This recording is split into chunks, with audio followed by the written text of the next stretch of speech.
Hello అండి, అందరికీ నమస్తే. ఎలా ఉన్నారు? బాగున్నారా? ఈరోజు మనం బెల్లం ఆవకాయ చేసుకోబోతున్నాం. ఈ కాయలతోనే మనం బెల్లం ఆవకాయ చేసుకోబోతున్నామండి. నేనైతే ఈరోజు ఇదే నా మెజర్మెంట్ కప్ అని చెప్పేసి చూపిస్తున్నాను అనమాట. దీంతోనే కొలతలు కొలుచుకోబోతున్నా. ఈ సైజులో నేను ముక్కలు కట్ చేసుకున్నానండి. నాకు కరెక్ట్గా 7 కప్పులు అయితే వచ్చినాయండి మామిడి ముక్కలు అనేవి. సో నేను దానికి తగ్గట్టే తర్వాత మెజర్మెంట్స్ తీసుకుంటున్నా. అదే కప్లో పావు కప్పేమో ఉప్పు, తర్వాత పావు కప్పేమో కారం వేసుకుంటున్నానండి. ఇంట్లో ఆడించిన కారం పచ్చడి కోసం. తర్వాత 2 స్పూన్ల ఆవాలు, 1 స్పూన్ మెంతులు దోరగా వేయించుకుని వాటిని మిక్సీ పట్టించి ఇదిగోని చూసారు కదా, పొడి కింద వేసుకున్నా.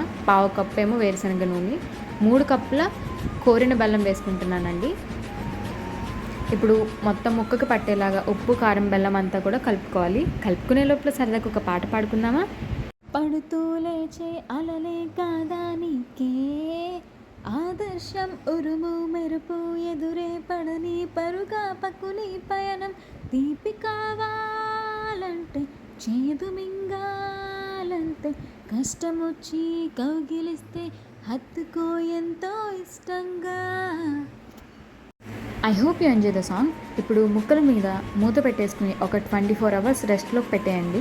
చూసారు కదా, 24 అవర్స్ తర్వాత చక్కగా బెల్లం అనేది కరిగిపోయి పాకం అనేది మనకి రెడీ అయిపోయిందనమాట.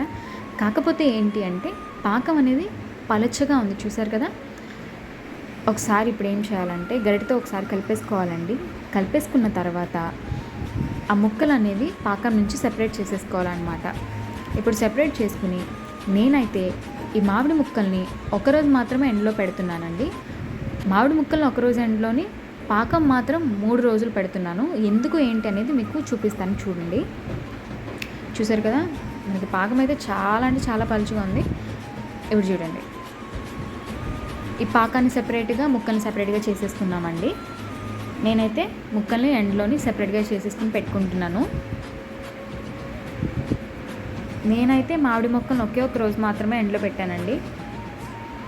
అదిగోండి, ఒకరోజు మాత్రమే పెట్టాను. ఇప్పుడు పాకం 3 రోజులు పెట్టడానికి రీజన్ ఏంటంటే చూసారు కదా, ఇప్పుడు ఎంత చిక్కగా ఉందో పాకం అనేది. ఇప్పుడు అందులో నేను మామిడి ముక్కల్ని వేసేసుకుంటున్నానండి. వేసేసుకుని ఒకసారి కలిపేసుకుంటున్నాను. కలిపేసుకున్న తర్వాత గుప్పుడు వెల్లుల్లిపాయలండి, అది కూడా వలిచేసిన వెల్లుల్లిపాయలు వేసుకుంటున్నాను.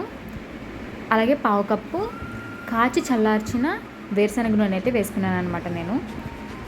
అంతేనండి, కలిపేసుకుని ఒక గాజు బౌల్లో ప్రిజర్వ్ చేసేసుకుంటే మన ఎవర్ గ్రీన్ అండ్ మన ఫేవరెట్ అయిన బెల్లం ఆవకాయ ఈజ్ రెడీ అనమాట.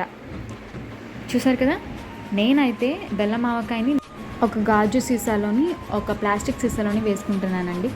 గాజు సీసాలో వేసుకున్నది ప్రిజర్వ్ చేసుకున్న డైలీ యూజ్ చేసుకోవడానికి అయితే నేను ప్లాస్టిక్ సీసాని ప్రిఫర్ చేస్తున్నాను అనమాట. సో అంతేనండి, మన బెల్లం ఆవకాయ అనేది రెడీ అయిపోయిందనమాట. Thank you. Please to like, comment, share and subscribe.